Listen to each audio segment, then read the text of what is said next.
no solo las consecuencias desastrosas a nivel económico que hace instantes relatábamos de las presidencias de Carlos Saúl Menem, que continúan hasta el día de hoy, esas consecuencias fueron parte de su legado trágico, sino también en cuanto a la libertad de expresión, porque durante su presidencia ocurrió el único asesinato hasta el momento de un periodista desde la vuelta de la democracia, alguien que conoce muchísimo, pero muchísimo este caso, lo vivió de cerca. De hecho, es Gaby Michi, que está aquí con nosotros. Gaby, ¿cómo te va? ¿Qué tal? Buen día. Hola, ¿Cómo Gaby. están? Sobreviviste a ese caso, diría yo, ¿no? Sí.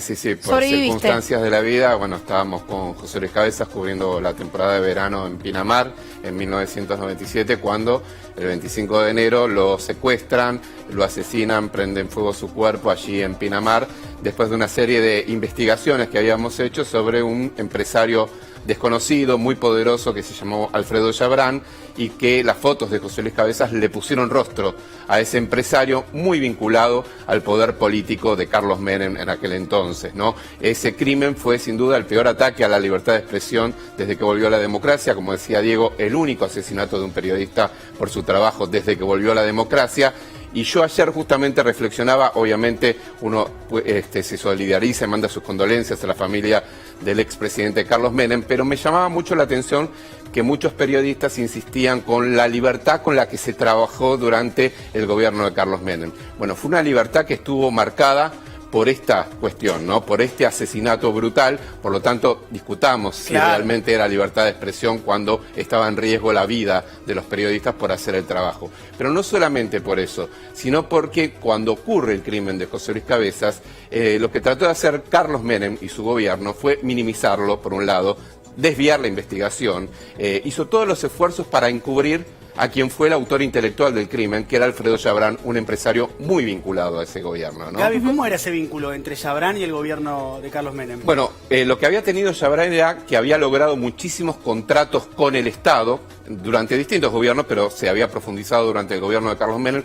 perjudiciales para el Estado, pero beneficiados justamente beneficiándose Alfredo Chabrán, pero particularmente también tenía un contacto que a raíz del crimen de Cabezas se empiezan a hacer los cruzamientos de llamados que Chabrán tenía con el gobierno, y tenía, por ejemplo, el entonces ministro de Justicia, Elías Hassan, tenía más llamados con Alfredo Chabrán que con su propia familia. O sea, para graficarlo, ¿no? Menem lo recibía asiduamente a la Casa de Gobierno, tenía contactos con casi todos los funcionarios del gobierno de Carlos Menem, y había sido muy beneficiado por estas concesiones que le daban en materia de aeropuertos y demás. Bueno, lo cierto es que durante el gobierno de Menem primero dijo, no es un problema nacional, es un problema de la provincia de Buenos Aires, gobernada en ese momento por Eduardo Duhalde. Claro. Cuando nosotros nos reunimos con Menem diciéndole que tenían que poner todo a disposición de la justicia para investigar, él trató de minimizar el tema. Me acuerdo que yo le hice poner un crespón negro en homenaje a José Luis Cabezas, lo que le molestó mucho.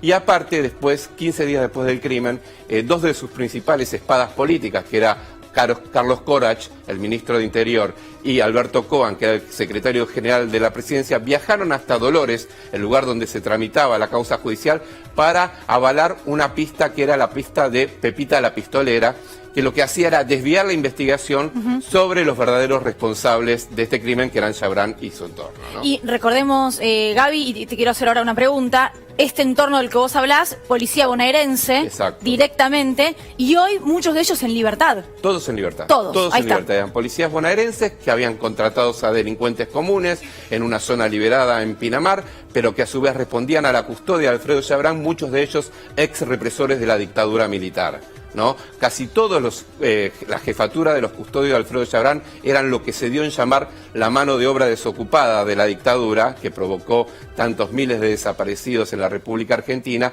que nunca estuvieron desocupados, sino que en democracia pasaron a trabajar junto a este empresario, Alfredo Chabrán, que era un todopoderoso, ¿no? Entonces, cuando hablamos de la libertad de expresión, supuestamente, durante el gobierno de Carlos Menem, hay que recordar que ocurrió el primer y único asesinato en democracia contra un periodista, y que en este caso, si no fuese por la reacción que tuvieron los periodistas, que tuvieron los medios de comunicación y la sociedad en su conjunto, quizás este caso hubiese quedado impune y hubiesen venido muchos más después, ¿no?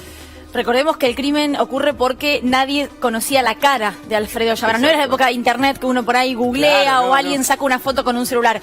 Estábamos hablando de la década del 90 y se lo encuentra caminando con su esposa en Pinamar, la revista Noticias de la que publica la imagen, y solamente por eso deciden matar a quien sacó la foto. Y bueno, yo digo que sos un sobreviviente. Recomiendo el libro de nuestro compañero Gabriel Michi que se llama Cabezas, donde se cuenta toda esta historia. Vos misma la contás, Gaby. Y digo que sos un sobreviviente porque si te ibas con José Luis de esa fiesta, posiblemente estabas adentro de ese vehículo y hoy la historia era totalmente distinta. Totalmente, sí. Bueno, de hecho el vehículo donde lo terminan secuestrando y asesinando era el vehículo que nos había alquilado la revista Noticias para cubrir la temporada, y bueno, que lamentablemente fue donde lo terminan secuestrando. Y les agrego un dato: mañana, 16 de febrero, se cumplen 25 años exactos de que José Luis Cabezas hace la foto famosa de Alfredo Jabran. Mañana se cumplen 25 años, yo estaba ahí con él. Porque él lo matan un año después. Lo matan un año después, cuando nosotros intentábamos acercarnos a Jabran para poder hacer una entrevista.